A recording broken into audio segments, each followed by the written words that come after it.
இது வேன் வச்சு கூட்டிட்டு வர்றது அந்த மாதிரி எல்லாம் இல்லாம அவங்களாகவே வந்துவிட்டு கொஞ்சம் ஒரு பகுதி, இதுல பெரும் பகுதி கட்சி ரீதியாக அவங்க ஆர்கனைஸ் பண்ணி கூட்டிட்டு வந்த கூட்டம், திரட்டி கொண்டு வரப்பட்ட கூட்டம். இது தவிர அனுப்பப்பட்ட கூட்டமும் அங்க இருக்கு. விடுதலை சிறுத்தைகள் கட்சி நடத்திய இந்த கூட்டத்தில் இளைஞர்களுடைய பங்கேற்பு அதிகமாக இருந்தது, கரை புரண்டு ஓடியது. அந்த விஜயனுடைய கூட்டத்தில் இருந்த அதே லாஸ்ட் வைபு எல்லாமே இருந்தது. ஏன்னா அந்த கூட்டத்தில் இருந்து பெரும்பான்மையானவர்கள் தாவிக்காவினர் தீர்மா இதை பார்த்து இருமாந்து இருப்பாரு அப்படின்னா அவர் ஏமாந்து போயிடுவார். இப்படிப்பட்ட சூழ்நிலையில இவர் எப்படி கரூர்ல நடந்தது ஒரு கூட்ட நெரிசல் அப்படின்னு ஒரு முடிவை அவரு சொல்றாரு. அப்போ விஜய்க்கு இந்த செய்தியை சொல்றாரா? விஜய் அப்போ தெரியாம இந்த சதி கோட்பாடை பத்தி அவர் பேசிட்டாரா? விஜய்க்கு அந்த மெசேஜ், அப்பா தலைவா தளபதி நாங்க எப்பவுமே உங்க கூட இருப்போம், எங்கள் அமைச்சரவையில இருந்து நீக்காதீங்க, தயவு செய்து பாமகவை உள்ள கொண்டு வந்துடாதீங்க, அவங்கள உள்ள கொண்டு வந்து எங்களை கலட்டி விட்டுறாதீங்க பிளீஸ் அப்படின்றதுதான் அதனுடைய செய்தி. நாம் தமிழருக்கு எதிராக தங்களை நிலைநிறுத்திக் கொள்வதற்கான ஒரு முழக்கம் இந்த முழக்கம்.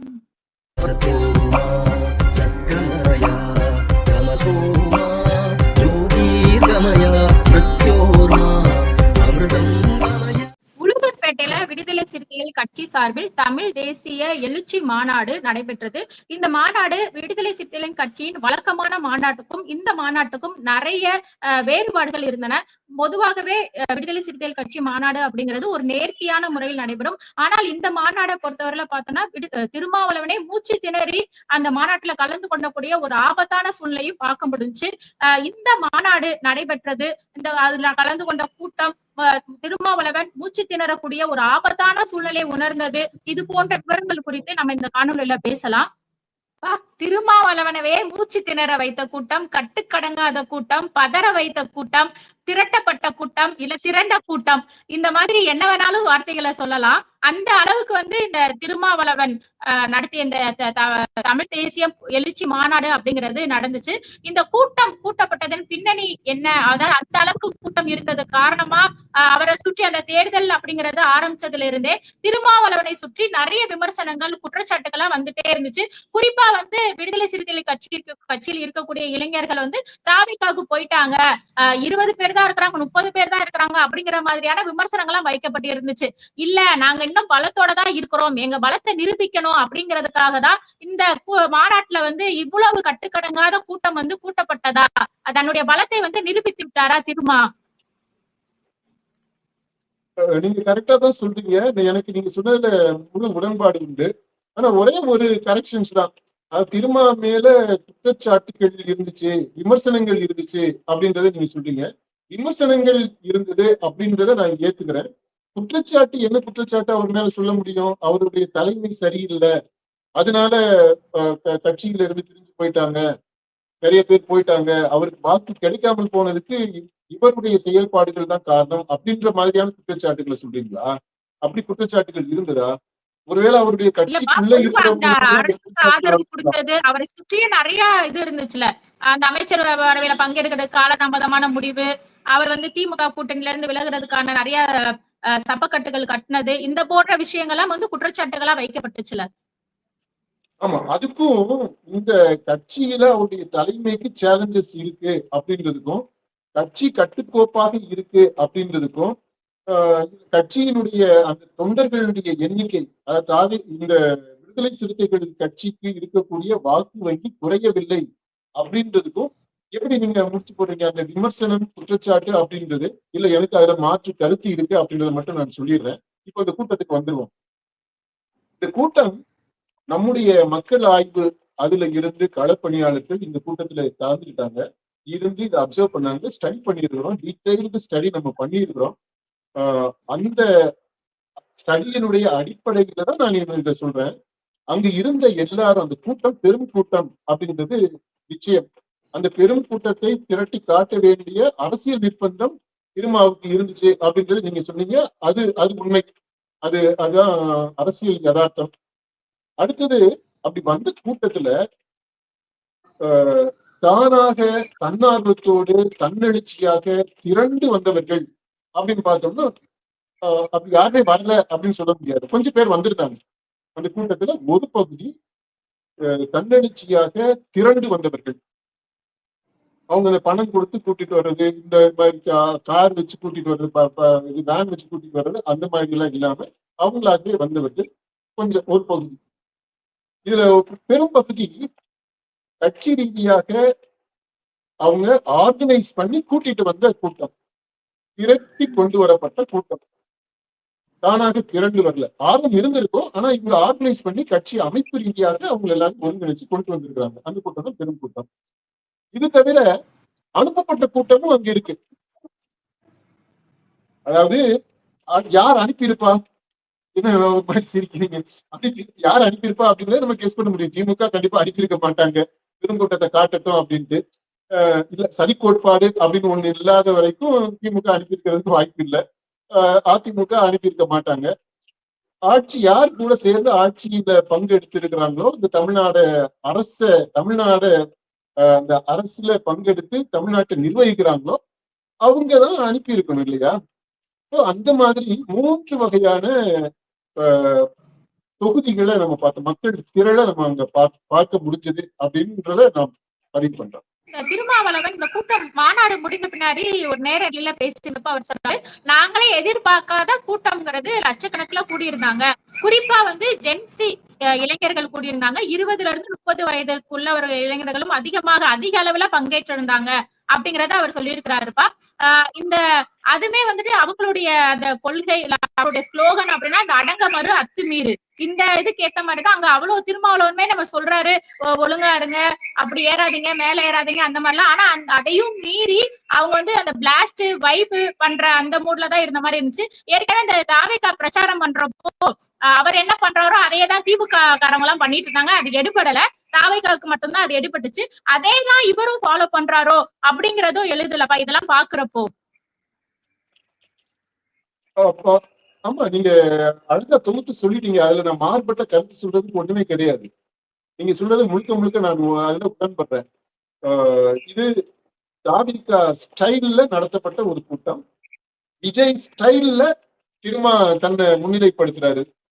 அதுதான், அதாவது விடுதலை சிறுத்தைகளினுடைய விஜய் திருமா, விடுதலை சிறுத்தைகளினுடைய தாவேகா கூட்டம், அதுதான் இங்க நடந்தது.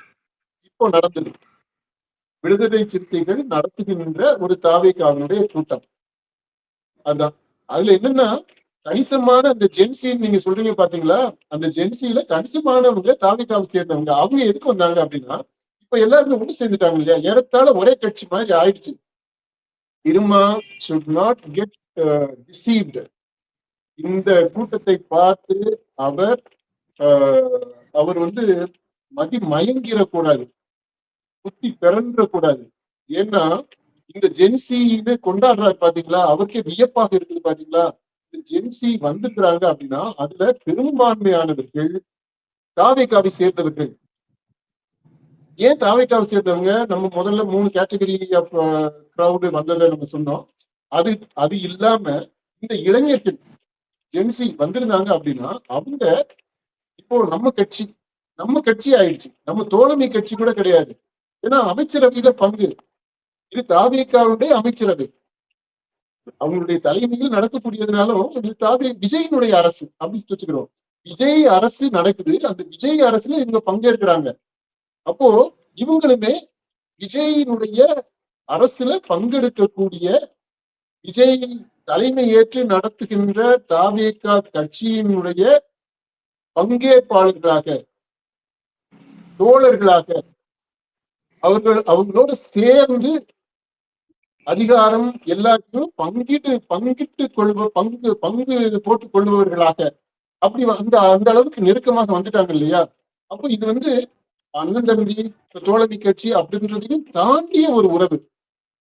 அதனால அந்த ஆர்வத்துல சரி, நம்ம விஜய்க்கு அடுத்து திரும்ப ஒரு மிகப்பெரிய ஆளுமையாக இருக்கிறார் அந்த தோழமை கட்சி கூட்டத்தை, அந்த இதை எடுத்துக்கிட்டோம்னா, ஆட்சியில இருக்கிறவங்களை எடுத்துக்கிட்டோம்னா விஜய்க்கு அடுத்தபடியாக மிக பெரும் ஆளுமை கண்டிப்பா இவர்தான், திருமாதான். அதாவது அமைச்சரவையில இல்லாமல் இருந்தாலும் நம்ம அதுக்கு அவர் அமைச்சர் ஆகணும், துணை முதலமைச்சர் ஆகணும் அப்படின்றதெல்லாம் நம்ம சொல்லி இருக்கிறோம். நம்ம சொன்ன கருத்து இன்னமும் அதுல உறுதியாகத்தான் இருக்கும். அதுல மாறவெல்லாம் இல்லை. நம்ம இப்ப விமர்சனம் பண்றோம் திரும்ப நடத்திய இந்த கூட்டத்தை அப்படின்றதுனால நம்ம முன்னால சொன்னதுக்கு முரணாக எதுவும் சொல்லல. It stands. நம்ம சொன்னதை நிச்சயமா அதுல உறுதியாகத்தான் இருக்கிறோம். இப்ப இந்த பாயிண்ட் திரும்ப இந்த கூட்டத்தை பார்த்த உடனே அவரு அப்படியே ஒரு மாதிரி மயங்கி நிலையில இருக்கிறார் பாத்தீங்களா? அந்த மயக்கத்துக்கு பின்னாடி என்ன இருக்குன்றத நான் தோல் வச்சு காட்டேன். ஏன்னா அங்க வந்திருந்த இளைஞர்கள் பலர் பெரும்பாலானவங்க அட்லீஸ்ட் பாதியாவது இது காவிக்காவுடைய இளைஞர்கள். அவங்க அந்த கூட்டணியை சேர்ந்த தலைவரை பார்ப்பதற்காக வந்திருக்கிறாங்க. இன்னொன்னு என்ன தெரியுமா, அங்க திரண்டிருந்தவர்கள்ல தாவிகாவிலிருந்து வந்தவர்களுமே இந்த பட்டியல் இனத்தை சேர்ந்தவர்கள் பெரும்பான்மையானவர்கள். ஏறத்தாழ ஒரு 90-95% அப்படியே சொல்லிடலாம். இப்போ இதுதானே ஏற்கனவே ஒரு விமர்சனமாக வந்தது.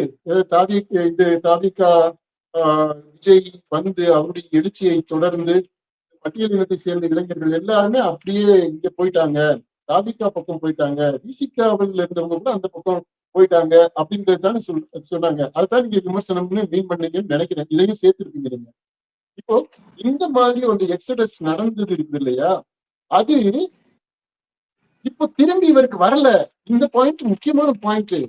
அதாவது விடுதலை சிறுத்தைகள் கட்சி நடத்திய இந்த கூட்டத்தில் இளைஞர்களுடைய பங்கேற்பு அதிகமாக இருந்தது, கரை புரண்டு ஓடியது. அந்த விஜயனுடைய கூட்டத்தில் இருந்த அதே லாஸ்ட் வைபு எல்லாமே இருந்தது. ஏன்னா அந்த கூட்டத்தில் இருந்து பெரும்பான்மையானவர்கள் தாவிகாவினர், அந்த கட்சியை சேர்ந்தவங்க. அவங்களா தானே இருக்க முடியும். அந்த பாயிண்ட் புரியுதாப்பா? அதுதான் நடந்துதாங்க. இதனால இவர் வந்து திரும்ப எல்லாரும் இங்க வந்துட்டாங்க, விடுதலை சிறுத்தைகளுக்கு வந்துட்டாங்க, விடுதலை சிறுத்தைகள் கட்சியை சேர்ந்தவங்க தான் இவங்க எல்லாம் அப்படின்னு நினைச்சாருன்னா அவர் ஏமாந்துருவாரு. இப்ப வந்திருந்தவங்க தாவிகாவினுடைய கட்சியாட்கள். அவங்க அவருடைய தோழமை கட்சியாக இந்த விடுதலை சிறுத்தைகள் நடத்தக்கூடிய இந்த கூட்டத்திற்கு திருமாவளுடைய அந்த இதுக்காகவும் அவங்க வந்திருக்கிறாங்க.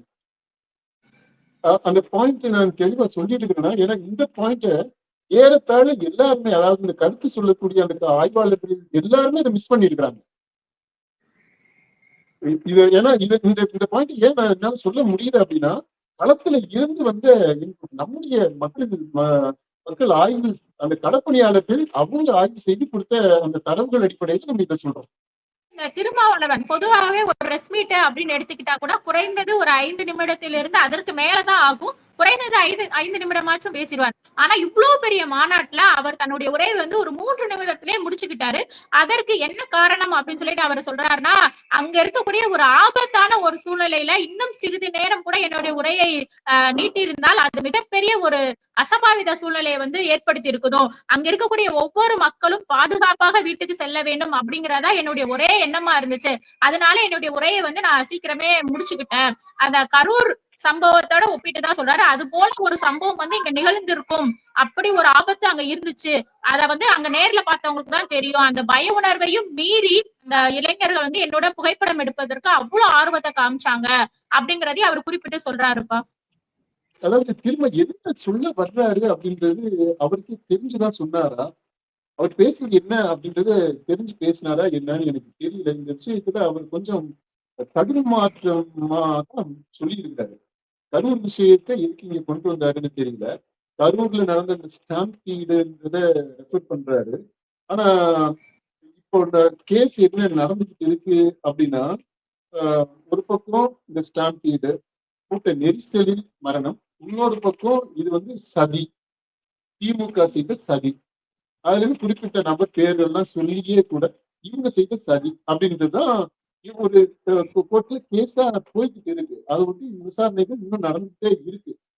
இப்பதான் ஆரம்பிச்சிருக்குன்னு கூட நம்ம சொல்லலாம். ஏன்னா இன்னும் சீரியஸா எடுத்து அவங்க பண்ணவே இல்லை. அது ஒரு அரசியல் ஆயுதமா இப்ப பயன்படுத்திட்டு இருக்காங்க. அந்த அளவுல இருக்கு. இப்படிப்பட்ட சூழ்நிலையில இவர் எப்படி கரூர்ல நடந்தது ஒரு கூட்ட நெரிசல் அப்படின்னு ஒரு முடிவை அவரு சொல்றாரு. அப்போ விஜய்க்கு இந்த செய்தியை சொல்றாரா? விஜய் அப்போ வந்து தெரியாம இந்த சதி கோட்பாடை பத்தி அவர் பேசிட்டாரா? ஏன்னா விஜய் வந்து சொல்லியிருக்கிறாரு பல சமயங்கள்ல. அதாவது கரூர் சம்பவத்திற்கு பிற்பாடு விஜய் பேசின ஒவ்வொரு கூட்டத்திலையுமே இந்த கரூரை பற்றி பேசும் போதெல்லாம் இது சதி அப்படின்றதான் இப்ப வரைக்குமே சொல்லிக்கிட்டு இருக்கிறார். ஆனா திரும்ப அதுக்கு நேர்மாறா இன்னொரு பாயிண்ட சொல்றாரு, கூட்ட நெரிசல் அப்படின்றாரு. இப்போ நம்ம விஜய் சொல்றதை நம்புறதா, முதல்வர் சொல்றதை நம்புறதா, இல்ல அவருடைய துணையாக இருக்கக்கூடிய இந்த துணை கட்சி விசிக தலைவர் அவர் சொல்றதை நம்புறதா என்ன? ஏன்னா இது வந்து ஒரு கோர்ட்ல கேஸ் நடந்துட்டு இருக்கு, சிபிஐ விசாரணைகள் இருக்கக்கூடியதுல இந்த மாதிரி சொல்ல முடியுமா? அவர் வந்து இது என்ன சொல்றோம் அப்படின்றத உணராம இந்த உதாரணத்தை சொல்லிட்டாரு. கூட்ட நெரிசல் இருந்துச்சு அப்படின்றத சொல்லியிருக்கலாம். அது கரூரோட ஒப்பிட்டு சொன்னதுலதான் பிரச்சனை அப்படின்னு அவர் அது ஓவர் சைட், அது யோசிக்கல. இத்தனைக்கும் அவர் திரும்ப சிந்திச்சு ஆழமா சிந்திச்சு பேசக்கூடியவர் தான். அவரே இந்த மாதிரி ஒரு ஸ்லிப் அவருடைய இதுல. மற்றபடி இந்த கூட்டம் வந்தது அப்படின்றது கூட்டம் தாவிகா கூட்டம்ப்பா. நான் தான் தெளிவா சொல்லிட்டேன். தாவிகாவினர் நடத்திய தாவிகா ஸ்டைல் கூட்டம். திரும்ப இதை பார்த்து இருமாந்து இருப்பாரு அப்படின்னா அவர் ஏமாந்து போயிடுவார். இப்போ தாவேகாவும் விசிகாவும் இணைந்தே பயணிக்கும் அப்படிங்கறத அதிகாரப்பூர்வமா இந்த மாநாட்டுலதான் வந்து அவர் சொல்லியிருக்கிறாருப்பா. இணைந்தே பயணிக்கட்டுமே. இந்த விஷயத்த சொல்றதுக்கு திருமாவுக்கு ஒரு நிர்பந்தம் இருக்கு. ஏன் தெரியுமா? விஜய் எப்ப நினைச்சாலும் விசிகாவை கழட்டி விட்டுற முடியும். அதை நோக்கித்தான் நம்ம ஏற்கனவே நிறைய காணொலிகள்ல இந்த பாயிண்ட பேசியிருக்கிறோம். அதாவது தாவேக தலைவருடைய முதலமைச்சருடைய அட்மோஸ்ட் ப்ரீஆக்குபேஷன் என்ன அப்படின்னா இந்த நம்பர். தனிப்பெரும் கட்சியாக, அதாவது ஆட்சி அமைக்கக்கூடிய அளவிற்கு பெரும்பான்மை உள்ள ஒரு கட்சியாக, தனிப்பெரும் தலைவராக, முதல்வராக, தனி ஒருவராக கோலோச்சனம் அப்படின்றதுதான் அவருடைய விருப்பம், அவருடைய ஆசை, அவருடைய திட்டம். இது எல்லாமே அதுக்குதான் அவர் கட்சி ஆரம்பிச்சு வந்தாரு. முதல்வர் நாற்காலியில உட்கார்ந்தாச்சு. ஆனா நாற்காலி கால் சொதப்பலா இருக்கு. இப்ப அதனாலதான் புளோரத்தை கூட மாத்துறாங்க போல தெரியுது. இப்ப இருக்கக்கூடிய அந்த முதலமைச்சர் அலுவலகத்துல நாற்காலி சரியில்லை, கால் சரியில்லைன்னு மேல மாத்துறாங்களா என்னவோ தெரியல. ஓகே, இப்போ அந்த பிரச்சனை அவருக்கு தலை போற பிரச்சனைப்பா. அதனால அவரு இப்ப கூட இருக்கிற அந்த கட்சிகள் இருக்கிறாங்க இல்லையா, அவங்க தொண்டர்கள் தாங்க முடியல. இப்ப விசிகா இப்ப கூடவே பயணிக்கும்னு அவர் சொல்றாரு. சொல்லிட்டு அப்ப அடக்க ஒடுக்கமா இருக்கணும்ல, வாயை வச்சுக்கிட்டு சும்மா இருக்கணும்ல. எவ்வளவு விமர்சனங்கள் பண்ணிக்கிட்டு இருக்கிறாங்க இப்ப விடுதலை சிறுத்தைகள்ல இருந்து. அது ஒரு பக்கம். இந்த கம்யூனிஸ்ட்ல வெளியில இருந்து ஆதரவு தர்றவன்ட்டு பாருங்க எல்லா விஷயத்திலையுமே விமர்சனம் பண்ணிக்கிட்டு இருக்கிறாங்க. அது மாதிரி காங்கிரஸ் பட்டும் படாமலும், ஆனா அவங்களுமே ஒட்டியும் ஒட்டாமலும் அப்படி இருக்கிறாங்க. அவங்களுடைய நிலைப்பாடு, அவங்களுக்குமே ஒரு பயம் இருக்கு, விஜய் கழட்டி விட்டுருவாரா அப்படின்ட்டு. அதனால கொஞ்சம் அடக்கி வாசிக்கிறாங்க அவங்க. இப்ப இதுதான் நிலைமை. இவங்களை பூரா கழட்டி விட்டுட்டு அவர் பாஜக கூட ஒரு அக்ரிமெண்ட் போட்டுக்கிட்டாருன்னா என்ன பண்ணுவீங்க? இன்னும் ஒரு 10 எம்எல்ஏ, ஒரு 10-15 எம்எல்ஏ ரிசைன் பண்ணிட்டாங்க அப்படின்னா தாவிகாவுக்கு இப்ப இருக்க எண்ணிக்கையே போதும், மெஜாரிட்டியா இருக்கும். அப்போ அவங்கள அதை செய்ய முடியாதா என்ன? டெல்லி மனசு வச்சா எதை வேணாலும் செய்ய முடியும். அந்த பயம் திருமாவுக்கு இருக்கு. இது பாமக உள்ள வர்றதுக்கான வாய்ப்புகள், கதவுகள் திறந்தே இருக்கு. தாவேகா திறந்து வச்சிருக்கு. அடுத்து நம்ம இந்த சௌமியாவுடைய அந்த அம்மா அவங்களுடைய பங்களிப்பு நம்ம சட்டமன்றத்துல எப்படி இருக்குன்றத பத்தி நம்ம சொன்னோம் இல்லையா? இப்ப அந்த மாதிரி அவங்களுடைய அணுகுமுறை இதெல்லாம் பார்த்தோம்னா ஒரு கொஞ்சம் விமர்சனம் பண்றாங்க. பாமகவும் தாவேகாவுடைய சில திட்டங்களுடைய செயல்பாடுகளை விமர்சனம் பண்றாங்க. ஆனா கூட்டணியாக இருப்பதற்கு சம்மதம் அப்படின்ற அந்த செய்தியையும் அவங்க தொடர்ந்து தந்துகிட்டேதான் இருக்கிறாங்க. அந்த அந்த பயங்கரமான டாக்டிக் அது. அதனால எப்ப வேணாலும் பாமக உள்ள வரலாம். பாமக உள்ள வந்துச்சுனாக்க இவருக்கு சிரமம், விடுதலை சிறுத்தைகளுக்கு அது ஒரு நெருக்கடி ஆகுது இல்லையா, ஒரு நெருடல் ஆகுது இல்ல. அதனால இவர் என்ன சொல்ல வர்றாரு அப்படின்னா, விஜய்க்கு அந்த மெசேஜ், அப்பா, தலைவா, தளபதி, நாங்க எப்பவுமே உங்க கூட தான் இருப்போம், எங்கள் அமைச்சரவையில இருந்து நீக்கிறாதீங்க, தயவு செய்து பாமகவை உள்ள கொண்டு வந்துடாதீங்க, அவங்கள உள்ள கொண்டு வந்து எங்களை கழட்டி விட்டுறாதீங்க ப்ளீஸ், அப்படின்றதுதான் அதனுடைய செய்தி. தமிழகத்துல இருக்கிற அனைத்து கட்சிகளோடையும் நாங்க கூட்டணி வச்சிருக்கிறோம். நீ விசிகா தவிர்க்க முடியாத ஒரு சக்தியா இருக்கும். இனி ஆளும் கட்சியாக பரிணமிப்போம் அப்படிங்கறதே அவர் சொல்றாருப்பா. இதுலயும் பாருங்களேன், திரும்ப ஒரு அறிவார்ந்து பேசக்கூடியவர், ஆய்வு ரீதியாகவும் பேசக்கூடியவர் தான் அவரு. நம்ம அம்பேத்கரோட ஒப்பிட்டு திரும்ப நம்ம ஒப்பிட்டு பேசி இருக்கிறோம் முன்னாடி போட்ட காணொலிகள்ல. அதுல மாற்று கருத்தெல்லாம் நமக்கு இல்லை. ஆனா இந்த அரசியல்ல, இப்ப இருக்கக்கூடிய அரசியல்ல இந்த அதிகாரம் அப்படின்றதெல்லாம் வரும்போது தடுமாற்றங்கள் இருக்கிறத நம்ம பார்க்க முடியுது. பெரிய தடுமாற்றங்களை நம்ம பார்க்கிறோம். அப்படிப்பட்ட தடுமாற்றத்துல ஒண்ணுதான் இதுப்பா. இப்போ எல்லா கட்சிகளுக்கும் போயிட்டு வந்துட்டாரு. சரி, எல்லா கட்சியும் போனா ஆட்சியில இருந்திருக்கிறாங்க, ஆட்சி இழந்து இருக்கிறாங்க. அப்படியே அதெல்லாமே நடக்கக்கூடியதுதான் இல்ல. திமுக ஆட்சியில இருந்திருக்கு, அதிமுக ஆட்சியில இருந்திருக்கு, ஆட்சியில இல்லாம இருந்திருக்காங்க, இங்க இருந்திருக்காங்க, அவங்க இருந்திருக்காங்க, கூட்டணியா ஆட்சிகள் இருக்கும்போது இவங்க கூட்டணியா இருந்திருக்காங்க, எல்லாமே இருந்திருக்கு. இப்போ இவர் என்ன சொல்ல வர்றாருன்னா, ஆட்சியில அதிகாரத்துல அந்த பங்கு இருக்குது இல்லையா, அதுல இருப்போம், ஆளும் கட்சியா அதுதான் சொல்ல வர்றாரு இல்லையா, அப்படி இருப்போம் அப்படின்றத சொல்றாரு. அப்படின்னா தாவேகா தான் தொடர்ந்து ஆட்சியிலேயே இருக்க போகுதா? ஏன்னா இப்ப இருக்க சூழ்நிலையில இன்னைக்கு வரைக்கும் திமுகவோ அதிமுகவோ நாங்க ஆட்சி அமைக்கும் போது கூட்டணி ஆட்சி அமைப்போம் அப்படின்னு சொல்லல. அதுக்கு எதிரான நிலைப்பாடுல தான் இருக்கிறாங்க. இதுக்கு முன்னாடி நிலைப்பாடு எதுவோ அதுதான், அதை பற்றி அவங்க பேசவே இல்லை. அந்த டாபிக் அவங்க ஓபன் பண்ணல. திரும்ப அப்ப சொல்றாருன்னா தாவிகா மட்டும்தான் அதை சொல்லி இருக்கிறாங்க, அதை நடைமுறைப்படுத்தி இருக்கிறாங்க. அதுக்கு நிச்சயமா விஜய் முதல்வரை கண்டிப்பா நம்ம பாராட்டி ஆகணும்பா. என்னதான் சிக்கல்கள் நிர்பந்தத்தின் பேர்ல வச்சிருந்தாலுமே கூட அதை செய்யணுமேங்க. அதை செய்யறதுக்கு ஒரு மனசு வேணும் இல்ல. இதை செய்யாமலுமே கூட அவர் ஆட்சியை அமைச்சிருக்க முடியும் இதே நிர்பந்தங்களோட சேர்த்து. ஆனா அது செஞ்சிருக்கிறாரு, அதனால அவரை பாராட்டுறோம். ஆனா இப்போ என்ன ஆகுதுன்னா, அடுத்து தாவேகா தான் ஆட்சிக்கு வரும் அப்படின்ட்டு எந்த அடிப்படையில இவர் சொல்றாரு? அவங்க மட்டும்தானே இப்ப சொல்லியிருக்கிறாங்க. இப்ப 2031 தாவேகா ஆட்சிக்கு வரும், 36 தாவேகா ஆட்சிக்கு வரும், 41 தாவேகா ஆட்சிக்கு வரும் அப்படின்னு அவரு அந்த முடிவுல இருக்கிறாரா? அப்படித்தான் இப்போ நாட்டு நடப்புகள்லாம் போகுமா? அப்புறம் எதுக்காக இவர் தாவேகா ஆட்சியை ஏற்கனவே விமர்சனம் எல்லாம் பண்றாரு? அந்த செயல்பாடுகள்ல சப்பக்கட்டு நிறைய கட்டுறாங்க. ஆனா அந்த சப்பக்கட்டு கட்டும் போது சப்பக்கட்டு அதாவது தாவேகாவை சப்போர்ட் பண்ணி பேசுறது, அப்படியே அவங்கள வலிக்காம பிந்தி வைக்கிறது மாதிரி, அப்படி அந்த மாதிரி எல்லாம் செஞ்சுக்கிட்டு இருக்கிறாங்க. அது அர்த்தம் என்னன்னா, you are not so happy with இந்த தாவேகாவுடைய அணுகுமுறையில. அதான் அர்த்தம். இது எப்ப வேணாலும் இந்த விரிசல் வரலாம். இவங்க தோழமையில பிரியறதுன்றது ஒண்ணு இருக்கு. அடுத்து மக்கள் மத்தியில தாவேகாவிற்கு என்ன பெயர் இருக்கும் அப்படின்றது இல்லையா, அது எப்படி வேணாலும் ஆகலாம். இப்பதானே ஆரம்பிச்சிருக்கு. அதனால ஆரம்பத்துல இந்த ஹனிமூன் பீரியட்ல இருக்கிறத வச்சுக்கிட்டு வாழ்க்கை பூராமே அப்படித்தான் இருக்கும். அடுத்து வரக்கூடிய வாழ்க்கையில எல்லாமே நம்ம இந்த தம்பதிகளாக ஹனிமூன்ல எப்படி இருந்தோமோ அப்படியே இருந்துருவோம். அப்படியா இருக்குது உங்க வாழ்க்கை? ஒரு சாதாரண வாழ்க்கை, நம்ம வாழ்க்கை அப்படியா இருக்கு? திருமணம் பண்ணும்போது இருக்கக்கூடிய அந்த அந்த சுவாரஸ்யம் இல்ல, வேற பரிமாணங்களை அடையுது. வெவ்வேறு பரிமாணங்கள் ஒவ்வொரு காலகட்டத்துக்கு ஏற்றபடி இல்லையா? சில சமயங்கள்ல இப்போ அதாவது கணவன் மனைவியாக இருக்கிறவங்க பிரிஞ்சு போகக்கூடிய சூழல் கூட வந்துடுது. இதெல்லாமே நம்ம பார்க்கக்கூடிய, கண்ணு முன்னாடி நடக்கக்கூடியது.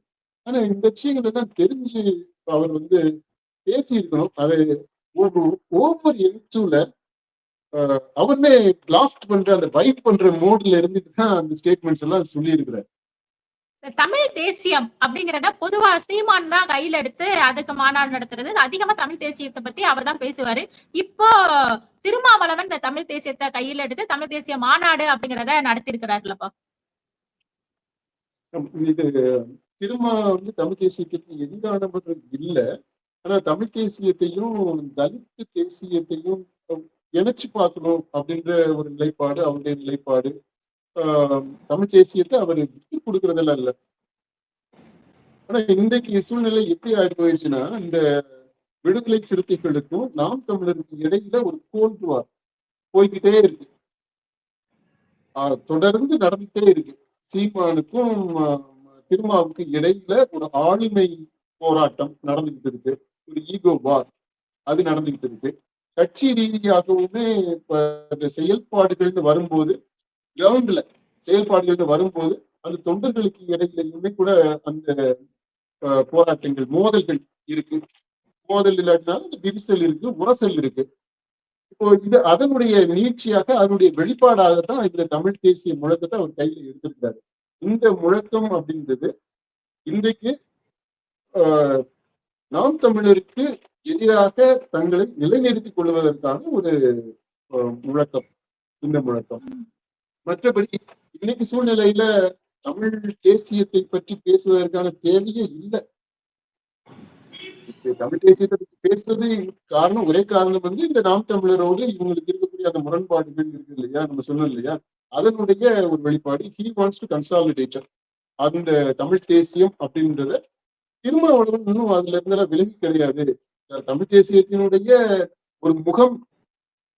அடுத்து அவரு சொல்ல வர்றது என்னன்னா, திரும்ப அடுத்த கட்டமாக தமிழ் தேசியத்தினுடைய ஒரே முகம் திருமாவளவன் அப்படின்னு கொண்டு வரணும். அதுக்கு இப்ப இந்த ஆளும் கட்சி, ஆட்சி, அதிகாரம் அப்படின்னு எல்லாம் இருக்குது பாத்தீங்களா, அது அவங்களுக்கு கை கொடுக்கும் கண்டிப்பா. இப்போ தமிழ் தேசியத்தை பற்றி பேசின சீமான் ஏறத்தாழ 10 வருஷத்துக்கு மேல அதை பத்தி பேசிக்கிட்டு இருக்கிறாரு. ஆனா எல்லாரும் விமர்சனம் பண்றாங்க பாத்தீங்களா, ஒரு கவுன்சிலர் கூட ஆக முடியல அப்படின்ட்டு. இந்த அதிகாரத்துக்கு வர்றதை மையப்படுத்தியே தான் இந்த விமர்சனங்கள் பூராமே வருது. அப்ப தமிழ் தேசியம் ஒரு தோல்வி அடைந்த ஒரு சித்தாந்தம். தமிழ் தேசியம் இந்த மக்களுக்கு எந்த விதமான அப்பீலுமே இல்லாதது, ரெலவன்ஸ் இல்லாதது, அதனால மக்கள் அதை ரிஜெக்ட் பண்றாங்க அப்படின்றது மாதிரியான செய்தி தானப்பா. அப்படித்தானே விமர்சனம் எல்லாம் பண்றாங்க சொல்றவங்க. தமிழ் தேசியத்தை விமர்சிக்கிற இந்த திராவிட சித்தாந்தத்தை உருவாங்கின ஆட்கள் அப்படிதான் சொல்றாங்க. திரும்ப என்ன சொல்றா அப்படின்னா, திராவிடம்ன்றது இருக்கு, அதை சமூக நீதி அதுலதான் அவர் வந்து அதை விமர்சிக்கவே இல்லை. திரும்ப அது கூடவே இந்த தமிழ் தேசியத்தை கையில் எடுக்கிறார். இப்போ விடுதலை சிறுத்தைகள் கட்சி இந்த இது இந்த 1% 2% வாங்கிட்டு அட்ரஸ் இல்லாம இருக்கிற கட்சி கிடையாது. அது வாங்க 1% இருக்கலாம், 2% இருக்கலாம், இல்ல 0.5 கூட இருக்கலாம். ஆனா ஆட்சியில் இருக்கு. அந்த கான்ட்ராஸ்ட் புரியுது பாத்தீங்களா? நாம் தமிழர் நீங்க இவ்வளவு பண்ணுங்க, உங்களை நீங்க வந்து 6%, 8%, 10% எல்லாம் கூட நீங்க வாங்கிக்கிங்க. ஆனா ஆட்சியில, அதிகாரத்துல உங்களுக்கு எந்த பங்குமே இல்ல. அந்த திசையிலேயே நீங்க தலை வச்சு படுத்த முடியாது அப்படின்ற அளவுக்குதான் இருக்கு நாம் தமிழருக்கு. ஆனா இவங்க அப்படி படிக்கவே முன்னேறிட்டாங்க. கட்சி இதனுடைய அங்கீகாரம் கிடைச்சது, தேர்தல் ஆணையத்தினுடைய அங்கீகாரம் கிடைச்சது. அதுக்கப்புறம் பாத்தீங்கன்னா 2 பேர் தான் எம்எல்ஏவாக இருந்தாலுமே கூட இப்ப ஆட்சியில பங்கு, அதிகாரத்துல பங்கு வந்துருச்சு. அப்போ தமிழ் தேசியம் திருமாவளவன் கையில இருக்கும்போது வெற்றி அடையும். அந்த சீமான் வந்து ஒரு தோல்வி அடையக்கூடியவர், திரும்ப வெற்றியை நோக்கி செல்லக்கூடியவர். அதான் இது எல்லாத்தையும் இந்த தமிழ் தேசியம் அப்படின்ற அந்த முழக்கம், அப்புறம் ஆளுங்கட்சியாக நம்ம இருப்போம் அப்படின்ற அந்த முழக்கம், அப்புறம் இவரு தாவிகாவோடு சேர்ந்து பயணிப்போம் அப்படின்ற அந்த முழக்கம், இது எல்லாத்தையுமே சேர்த்து பார்க்கணும்.